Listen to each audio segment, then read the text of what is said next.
Fine Music Breakfast with Annabelle Drumm.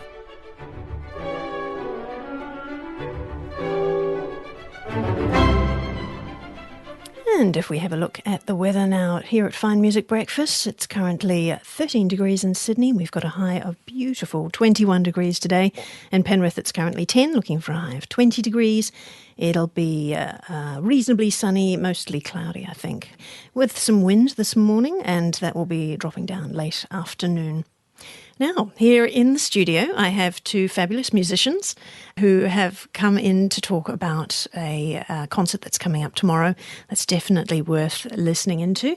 I'd like to welcome to the studio Matt Greco and Anthony Abouhamad. Hi there. Thanks for having us. Thank you for coming along. Are you both Australian? We are. Yes. Yes. That's Great. correct. All right. And did you both meet here in Australia or overseas? Well, actually, we studied together in a place called The Hague in the Netherlands because it's a bit of a centre for early music and Baroque music in particular. And we all studied over there. But my colleague Anthony and I have known each other for quite a few years. We studied at the Conservatorium up at Sydney. So that was, I think, when we first met quite some time ago now. How did you find it, Anthony? How did you find working over at The Hague? It's a fascinating experience. I recommend it for anyone who's interested in furthering their studies. Just going overseas and seeing what's out there in the world and how there are so many opportunities to be had. So because it's a much bigger audience and therefore a bigger industry, I suppose. yeah, well, there are just more people doing it as well. So the kinds of music you can play, we would have 5 bassoon players to choose from, playing on period instruments, and equal number of oboes and woodwinds, and learning a lot from playing with your friends and sitting in the cafeteria and talking. And what was it, Matt? What was it that drew you to Baroque music in particular? It was a bit of an accident, if I'm being honest. And as always with music, you sometimes stumble across things that you then form a connection with, and you follow that through to its conclusion, and then you suddenly end up obsessed with something. And for me, it was recordings. I just loved listening to classical music when I was in high school, and I started listening to period Baroque recordings and not really knowing why I loved them so much. And then you think it was a past life or something? Oh, could have been. There were actually composers by the name of Greco in the Baroque period, I've discovered. But I just loved the sound and couldn't work out why until I started realising more and more it was because of these beautiful period Baroque instruments. And so I just started investigating and taking lessons and listening to people play in the wonderful scene we have here in Sydney, going to see the Brandenburg Orchestra and other groups like Pinchgut, and it just all just went from there, basically. Became obsessed with it. So once you'd finished at The Hague, you ended up working with a lot of those Pinchgut, Brandenburg, that's correct, Orchestra of the Antipodes. Yeah, I started actually working a little bit before I went to The Hague. I was very lucky to start quite young and early when I was just discovering the Baroque violin with the Brandenburg Orchestra, and that really sort of propelled me forward. And then I went to The Hague and then came back again, so it was all great. And you've been overseas by then, so do you find that they treat you differently once you've come back from The Hague? That's a really good question. I think there is a little bit of that, and perhaps it's our Australian thing too.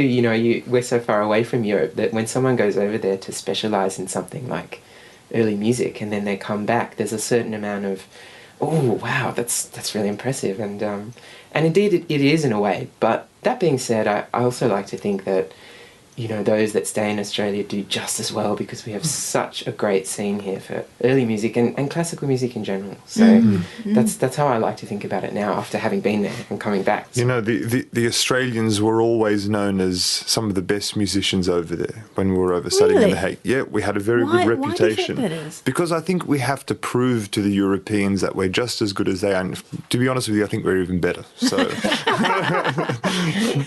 So you found you were picking up work over there as well? Oh, not as much as Matt. I mean, I'm a harpsichord player. There's one, In the orchestra? In the orchestra. Yes. But I did get some towards the end, but I think it wasn't worth the bickies, so to speak, so I came back over here. Okay, so once you came back over here, you found that you were getting more work here as well. I think, like Matt, I was lucky. I started off early. When I was in third year, I started getting performances I shouldn't have got. Should have waited a little bit longer. But I think it's also just that we're 10 years older now than we were when we started off. Yeah. Might have something to do with it too. Yeah. So Got the experience now. Yeah. That's yeah. it.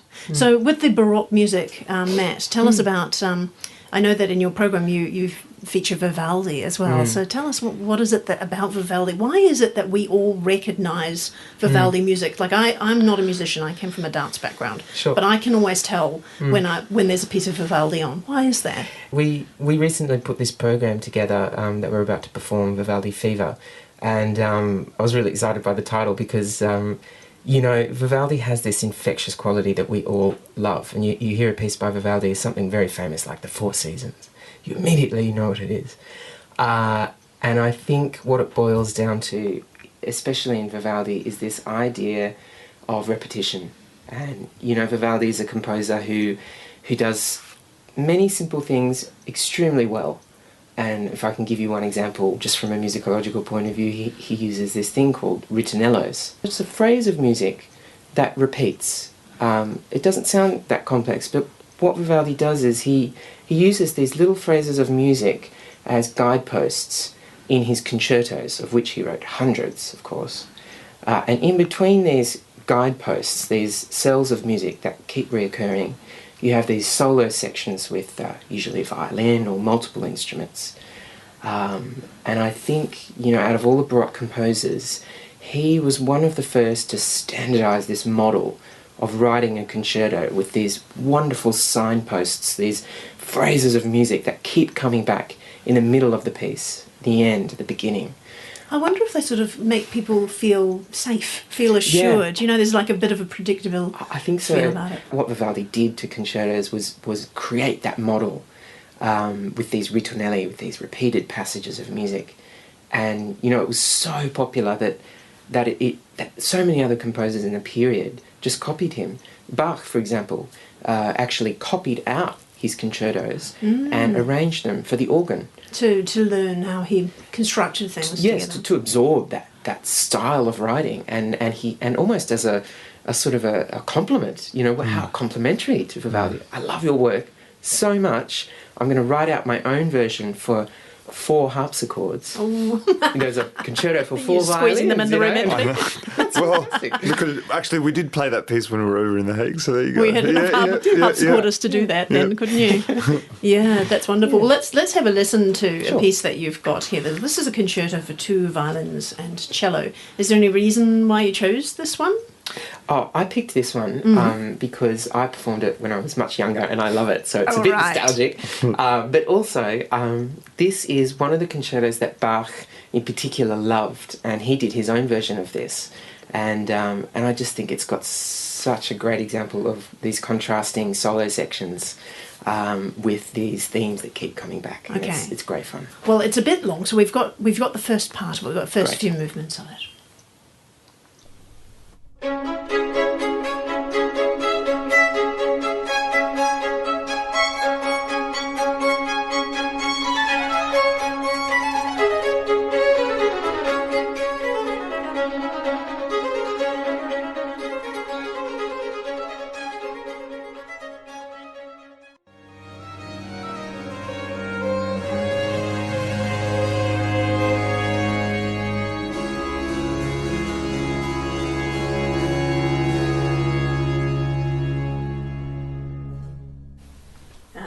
Just when you think it's all going to be a predictable ending, he throws in something funny, doesn't he? He does.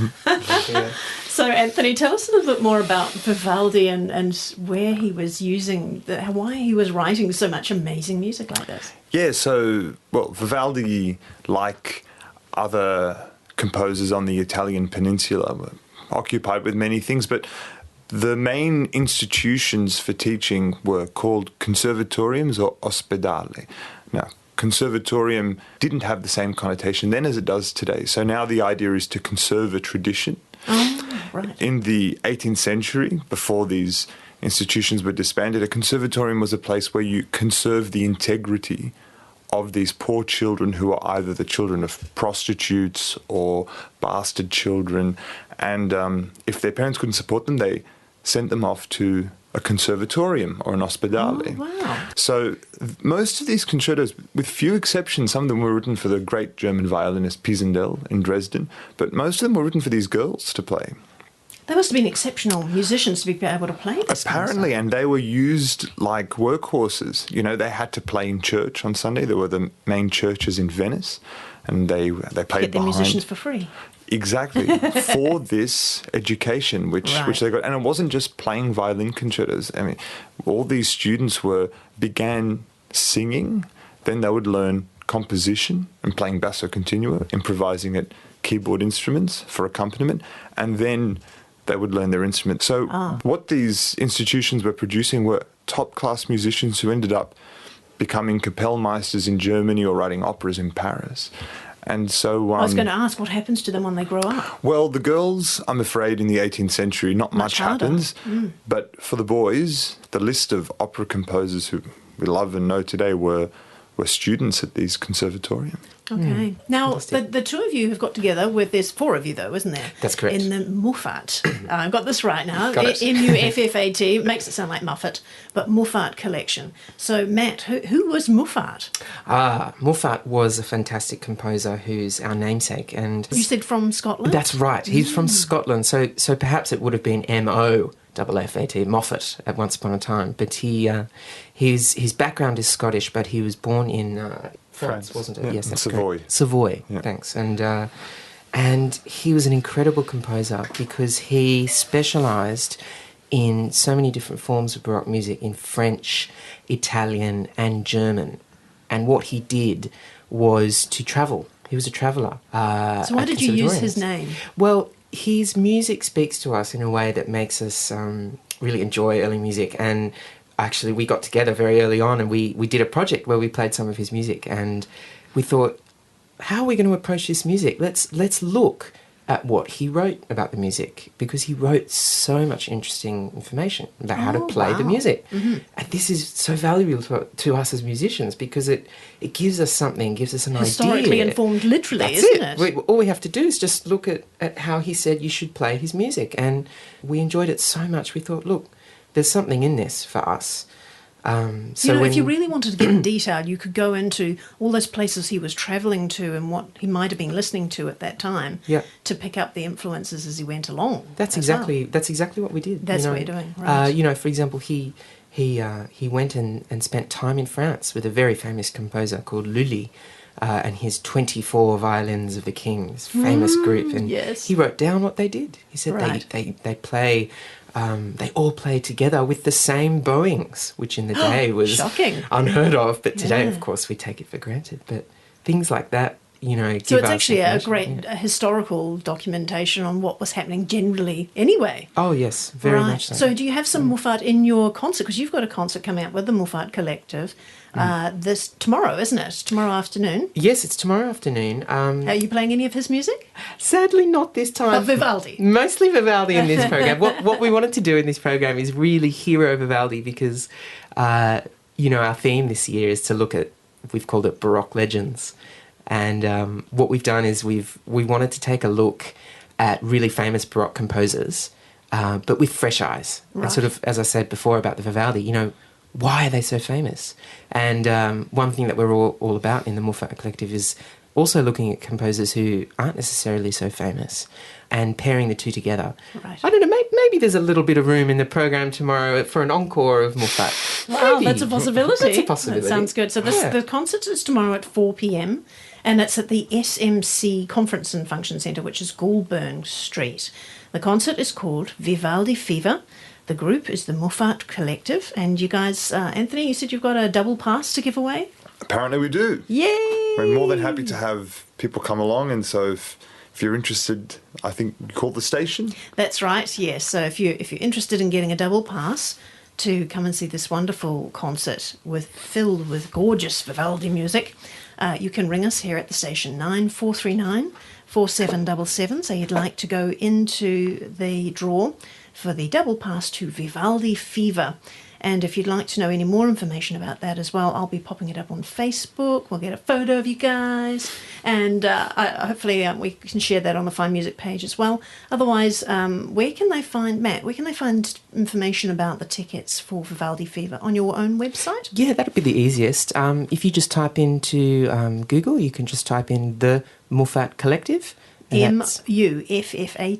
That's correct. Muffat, the Muffat Collective. You'll just go straight. Yep, we're right there. So you can just click on our website and have a look at the tickets. All right. We also have tickets at the door. So if you just want to show up. How much are the tickets starting from? From 50 to 15. Okay. Yeah. So 50 ranging to around 15. that price. Yeah. Very good. Yeah. And I think it's going to be a wonderful concert. Thank you so much for coming in, Anthony, Abouhamad and Matt Greco. Thank you so for much, coming in. Annabelle. Thank you.